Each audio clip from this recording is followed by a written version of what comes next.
I can still feel the vibration of my phone against the glass table the moment the email came through. Strategic realignment.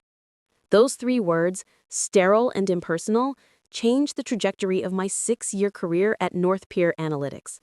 I opened it slowly, already bracing myself. Effective immediately, Laura Collins will be stepping down as lead account director for the Evercrest Retail Partnership. Michael Durant will assume leadership of the account moving forward. I blinked, read it again, then again. I wasn't being fired, just replaced, which somehow felt worse. The Evercrest deal wasn't just another client, it was my client. I'd built that relationship from a lukewarm introduction at a trade show in Denver into a multi-year, multi-million-dollar partnership. And now they were handing it over to Michael Durant, the VP's golden boy. When I walked into the executive meeting that morning, the air was crisp with fall sunlight filtering through glass walls. Clean, expensive, modern, and cold. Everything about North Pier screamed precision, including its people. Especially Vanessa Houghton, our VP of Strategy. She didn't waste time. "Laura, we appreciate your contribution to the Evercrest relationship," she said, not looking up from her tablet. "But the next phase requires a more assertive approach. Michael will be taking the lead effective today." Her tone was surgical, polite, but final. The kind of tone that cut cleaner than shouting ever could. Around the table, no one met my eyes. Not Dylan from finance, not Mara from marketing, only Eli Thompson, our COO, glanced up briefly, his brow furrowed, as if he wanted to intervene, but knew better. Michael smirked. That subtle, practiced smirk that made you want to punch a wall. "No hard feelings, Laura. We all have our strengths. Mine just happens to be closing." I forced a tight smile. "Of course. Congratulations, Michael."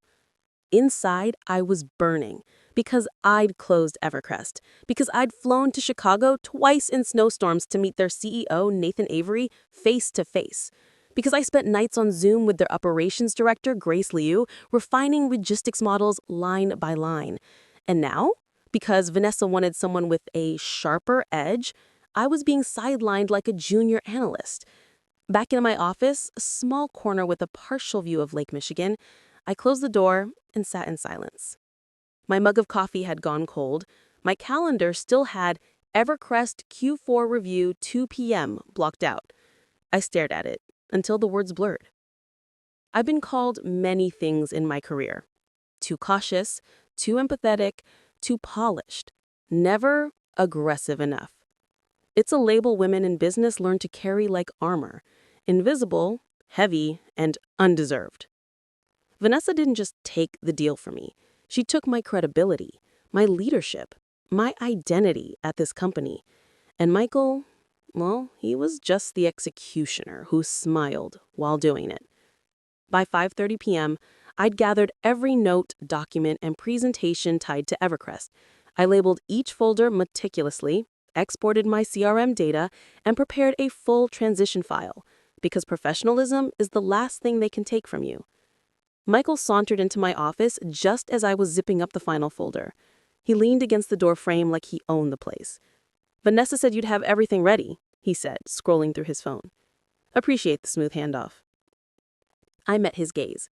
Everything's in the shared drive. Every call note, every preference, every insight. Grace prefers midweek meetings. Nathan hates long slide decks. Don't patronize them, they'll drop you in a heartbeat. He chuckled. "Relax, Laura. I've handled bigger accounts." "Not like this one," I said quietly. He shrugged, clearly not listening. "I'll send you tickets for the celebration dinner once I close this thing. Consider it a thank you." He left before I could reply. I sat there for a long time, staring at the door. The audacity of arrogance never fails to amaze me. The next morning, Vanessa walked by my desk, pausing just long enough to deliver a condescending smile. "Take this as an opportunity to focus on internal strategy, Laura. You're one of our most process-oriented leaders." Process-oriented. Translation, safe, replaceable. I spent that day doing everything except my actual work. answering meaningless emails, avoiding glances from my team, smiling politely while people offered hollow comments of, "That sucks." By Friday, word had spread that Michael's first pitch meeting with Evercrest was scheduled for Monday. Vanessa was attending in person. I told myself I didn't care. I told myself I was moving on. But when Monday morning came, I was at the office by 7 a.m., coffee in hand, pretending to be busy while my stomach twisted itself into knots. The meeting started at 10, on the 28th floor, the big room, where we only met for high-value contracts. I wasn't invited, obviously. Still, at 11:47, my phone buzzed. A text from Eli. "You might want to stay close to your desk." My pulse spiked. Minutes later, Vanessa's voice echoed down the hallway, loud, sharp, furious. "What do you mean they're pulling out?" Heads popped out of cubicles. No one dared move. I stood frozen, fingers hovering over my keyboard, heart racing. Vanessa's heels clicked down the hall like gunfire. She burst into my office, eyes blazing. "What did you tell them?" she demanded. My breath caught. "Excuse me?" "Evercrest just canceled, effective immediately. They're going with Insightive Partners. They said North Pier no longer reflects the collaborative culture they value. What the hell does that even mean?" I stared at her, stunned. "Vanessa, I haven't spoken to Nathan or Grace since you reassigned me." She turned to Eli, who had followed behind her, looking uncomfortable. "You were in the room. What happened?" Eli hesitated. Michael came in hard. He challenged their forecasts, called their pricing model unsustainable, told Nathan they'd regret not locking in sooner. Vanessa's mouth tightened. And Grace walked out, Eli said, quietly. "She said she doesn't work with people who mistake arrogance for leadership." Vanessa rinsed still. The silence in that moment was louder than her earlier shouting. Finally, she turned to me. "Can you fix this?" Her voice was lower now, almost desperate. And for the first time in 6 years, I saw something human flicker behind her composure. Fear. I should have felt vindicated. I should have smiled. Instead, I just felt tired. "I can try," I said finally. "But if I do, I lead. My way. No interference." She hesitated. "If you can save this, Laura, I'll make it right. You have my word." "Your word? Or a signed offer?" Vanessa's jaw clenched. "Do what you can. We'll talk after." She left, heels clicking away. I sat back, exhaled, and stared at my phone, my finger hovering over Nathan Avery's number. I'd spent months building that relationship on trust and patience. Michael had torched it in one meeting. But if there was even a sliver of a chance to salvage it, not for Vanessa, not even for North Pier, but for myself, I was taking it. I hit call. "Laura Collins," Nathan said after 2 rings. His voice was cautious. "Didn't expect to hear from you." "I didn't expect to have to make this call," I said softly. "But I owe you an apology. That meeting yesterday, that wasn't us. It wasn't me." Nathan was quiet for a moment. Then he sighed. "You want to know what I told Grace after the meeting?" "What?" "That arrogance is infectious, and North Pier caught it." His words landed like a punch. "I understand, but if you let me meet with you and Grace once more, I think I can show you who we really are, or at least who we used to be before ego got in the way." Another pause. I could hear him typing. "You've got 1 hour. Tomorrow, 9 a.m. Don't waste it." "I won't." When I hung up, I sat in silence, adrenaline still pulsing through me. I just made a promise that could make or break my career. I glanced at the framed quote on my shelf, something my mother had given me years ago. "Integrity is what you do after they've already doubted you." Tomorrow, they'd remember exactly who I was. The next morning, the city felt colder than usual, the kind of October chill that seeps through your coat and into your bones. I left my apartment before sunrise, walking briskly to the office with the coffee in one hand and my nerves wrapped around the other. I'd barely slept. Every time I closed my eyes, I saw Vanessa's expression when she asked if I could fix it. That crack in her confidence, the flicker of desperation behind her corporate armor. At 8:45, I walked into North Pier's conference room on the 21st floor. The space was too clean, too polished, a reflection of how the company liked to present itself. Flawless on the surface, chaotic underneath. I set up the call with Evercrest, my hands steady but my stomach twisting. At 9 a.m. sharp, the screen came alive. Nathan appeared first, sleeves rolled, tie loosened, followed by Grace, whose expression told me this was going to be an uphill climb. "Morning," I said evenly. "Thank you for giving me your time." Grace leaned back in her chair. "We didn't have much of a choice. Your VP's been calling every hour since yesterday." Nathan added, "I told her we'd hear you out. Once."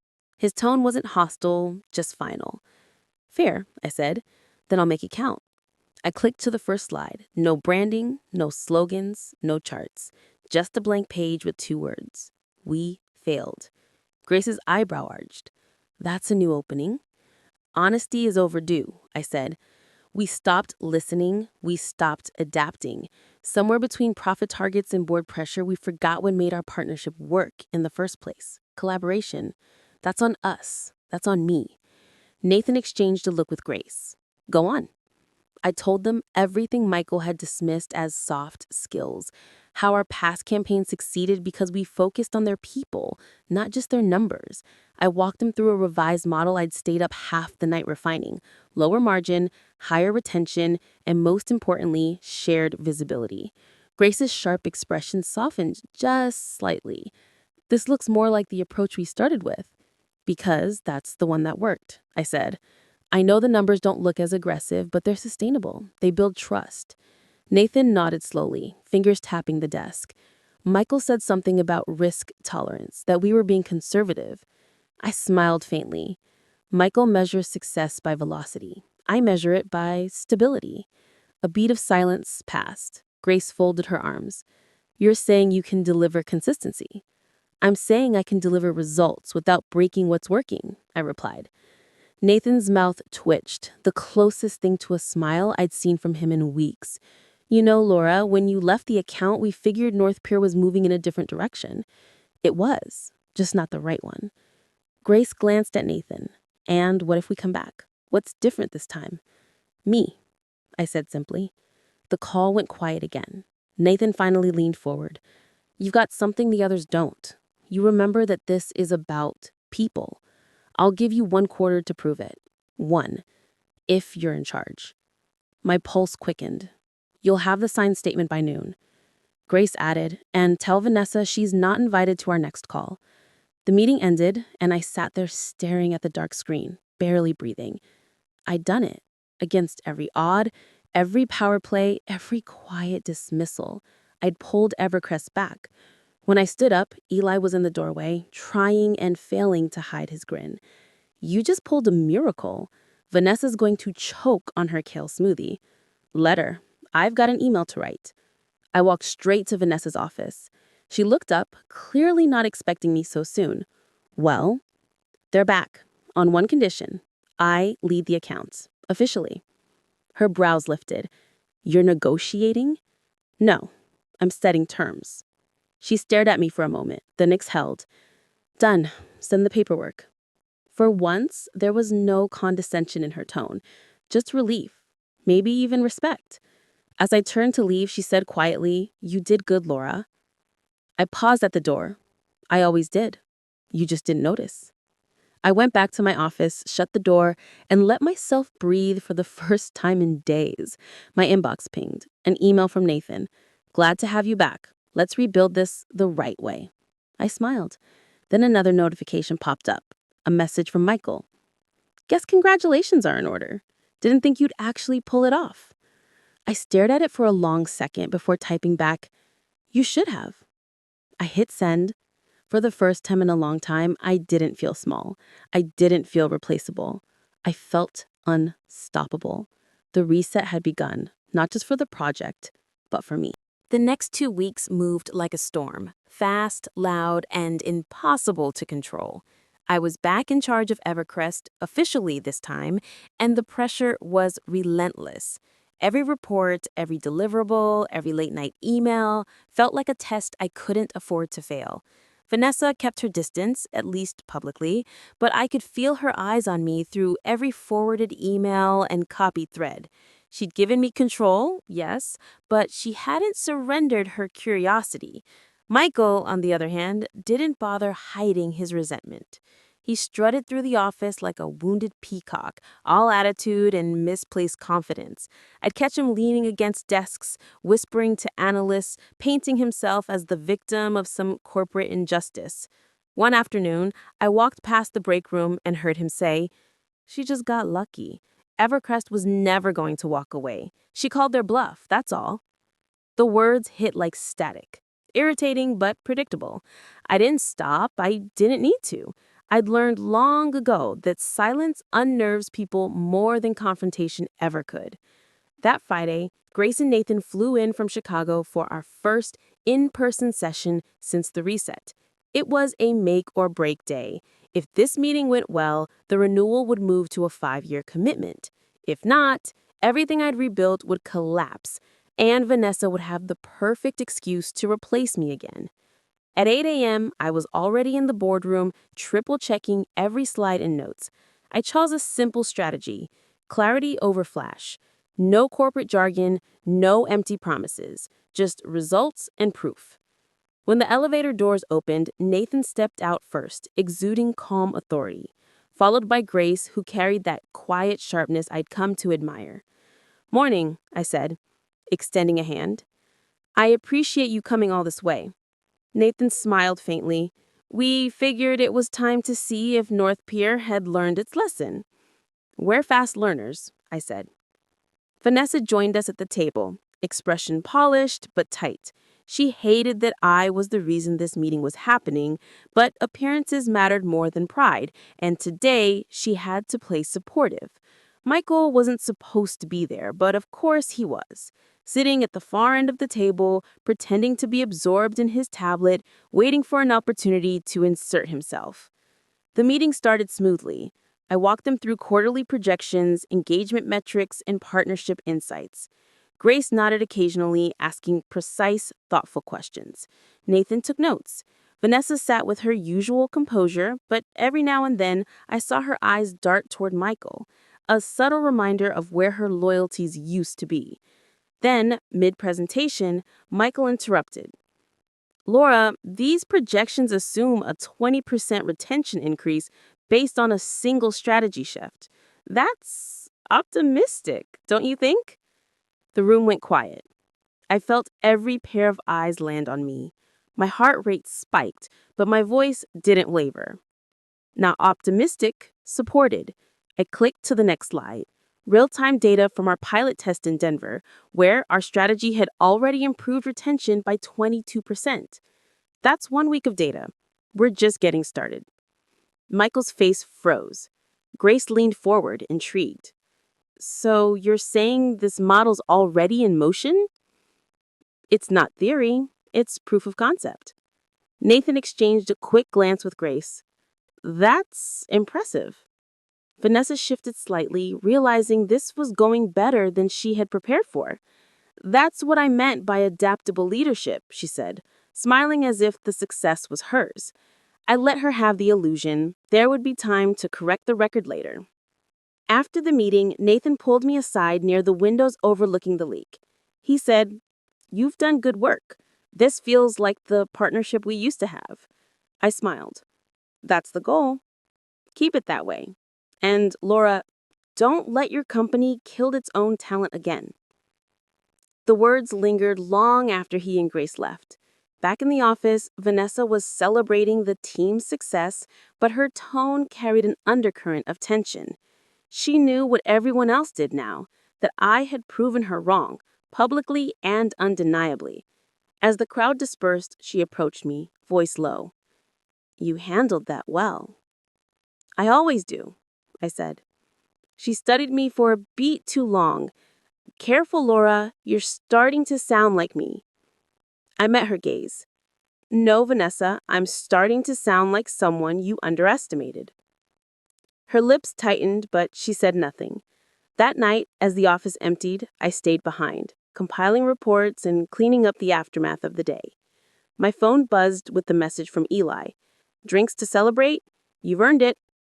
I almost said yes, but something in my gut told me to stay. I opened my email instead and froze. In message from HR. Subject line: Notice of performance review. Mandatory attendance. The meeting was scheduled for Monday morning. No explanation, no reason. Just a sterile calendar invite with Vanessa and Michael copied. My stomach sunk. They weren't done with me yet. The HR notice haunted my weekend like a shadow I couldn't shake. I tried to tell myself it was routine, a standard follow-up after a major client reset. But I knew better. At North Pier, nothing was ever routine. Performance reviews were weapons, polite, procedural weapons, and I'd just given certain people every reason to use one. By Sunday night, I'd replayed every move from the last 2 weeks in my head, searching for cracks, missteps, something they could twist. There was nothing, and that terrified me more than if there had been. Monday morning, the office was unusually quiet. People avoided eye contact as I passed. Even the hum of conversation in the lobby felt subdued, as if the walls themselves knew something I didn't. When I reached the HR conference room, Vanessa was already there, perfectly composed, coffee in hand. Michael sat beside her, his posture smug and self-satisfied, like a man who thought the ending had already been written. HR's director, a neutral-faced woman named Meredith, gestured for me to sit. Thanks for coming, Laura. We just wanted to review some internal concerns that have come up. Concerns? I asked, keeping my voice even. Vanessa folded her hands. There have been reports of protocol breaches within the Evercrest account, confidential materials shared outside approved channels. We need to address that. My pulse spiked. Shared how? Michael slid a folder across the table. Inside were printouts, emails, attachments, timestamps, my emails. Specifically, the late-night communications I'd sent to Nathan and Grace during the rebuild, containing internal data and projections, the same data that had saved the contract. You shared these directly with the client, Vanessa said, voice steady but cold, without clearance from compliance. Those were part of the proposal, I started. That's not the issue, Michael cut in, feigning concern. You bypassed standard review. It's a serious lapse in judgment. Meredith cleared her throat, tone flat. Laura, while we understand the context, this constitutes a violation under Section 4.2 of the confidentiality policy. Given your senior role, this is being escalated to the executive board. For a moment, everything around me blurred. The walls, the table, even the steady click of Vanessa's pen. It was brilliant, really. Trapped me with my own initiative. The same work that rebuilt the relationship was now the noose around my neck. Vanessa leaned back, voice smooth. We'll, of course, allow you to submit a written explanation. The board will review it by end of week. Michael couldn't resist. It's unfortunate, Laura. You were doing so well. His eyes said everything else. Checkmate. I gathered the papers, slid them back into the folder, and stood. You're making a mistake, I said quietly. Vanessa smiled without warmth. We'll see. I walked out before they could see the tremor in my hands. Back at my desk, the congratulations from last week suddenly felt hollow. The same people who'd celebrated me now avoided my gaze. I opened my inbox, 30 unread emails, but only one mattered. A message from Nathan. Appreciate the updates. Grace and I are impressed by the transparency. Transparency. That word burned, because it was the same thing they were now accusing me of weaponizing. I stared at the screen until the letters blurred, then started typing. Nathan, quick question. During our last exchange, I included internal projections to demonstrate feasibility. Did anyone at your end share those files? Externally. His reply came fast. No, everything stayed in-house. Why? No reason, I lied. Just a compliance follow-up. I leaned back, exhaling slowly. This wasn't a misunderstanding. It was sabotage. Michael couldn't have accessed those messages on his own, not without someone feeding him, which meant someone inside had been watching me. Later that afternoon, Eli stopped by, his expression tense. "You okay?" I'd said, "Depends. Did you know about the review?" He hesitated, which was answer enough. "Vanessa's been hinting at restructuring again," he said quietly. "She's protecting herself. If this goes to the board, she'll pin it all on you." Of course she will. But she made one mistake. Eli frowned. "What's that?" I opened my drawer and pulled out a flash drive. Every meeting, every document, every timestamp. I backed up everything the night she reassigned Evercrest. Emails, logs, even Michael's edits. He stared at me. "You've had this the whole time?" Let's just say I learned a long time ago that insurance isn't just for clients. That night, the office emptied early, but I stayed. I plugged in the drive and began compiling a timeline. Every correspondence, every instruction Vanessa gave that contradicted her own policy. The deeper I went, the clearer it became. She'd greenlit every data exchange I made. She'd signed off verbally in meetings she thought weren't recorded, but I had proof they were. At 11:47 p.m., I stopped, hands trembling, heart pounding. I had everything I needed to bury them both. But revenge wasn't the goal. Survival was. I closed the files, encrypted the drive, and slid it back into my bag. Tomorrow, I'd decide whether to fight this quietly or take them both down with it. Either way, the game had changed. And this time, I wasn't playing defense. The boardroom felt smaller than usual, as if the air itself had been compressed by the weight of what I was about to present. And when I walked in, I could see the calculations of risk and reputation on every face. Vanessa's composed mask was thinner than it had been a week ago. Michael's jaw worked like a loose hinge, and Eli watched me with a steadiness that felt almost parental. Meredith from HR sat stiffly at the end of the table, clutching her pen like a talisman, and the rest of the executives filled in the perimeter, an audience waiting for a verdict. I set the encrypted drive on the table and didn't bother with a preamble.